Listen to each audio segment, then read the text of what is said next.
দাঁতরি দেখি দাঁতরি দাঁত ই ইয়া কি সুন্দর দাঁত দেখো কি সুন্দর দাঁত ইয়াও ইয়াও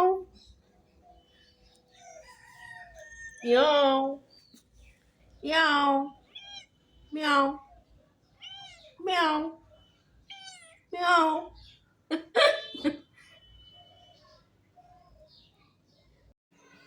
চলুন এখন একটা শীতের পিঠা নাস্তা দেখি।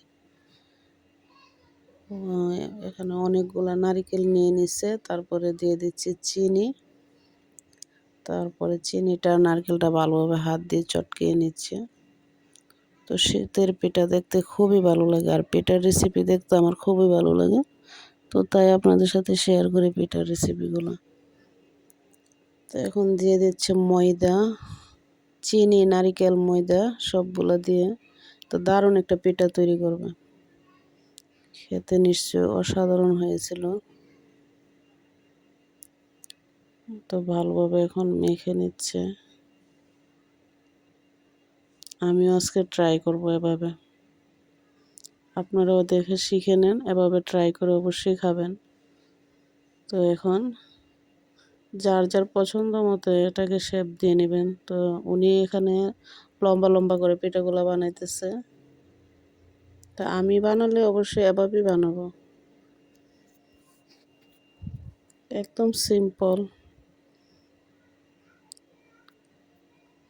একদম লম্বা লম্বা করে বানিয়ে নিছে। এখন বেজে নেবে, একদম সহজভাবে পিঠাগুলো বানিয়ে দেখেছে, আর খেতে অবশ্যই অনেক ভালো হয়েছিল মনে হচ্ছে।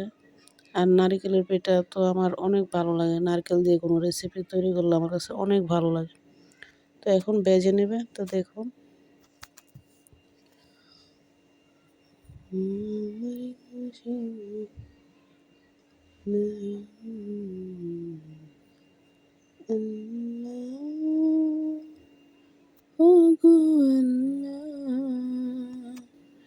ক্ষমা করে দাও, মাফ করে দাও, ক্ষমা করে দাও, মাফ করে দাও আল্লাহ,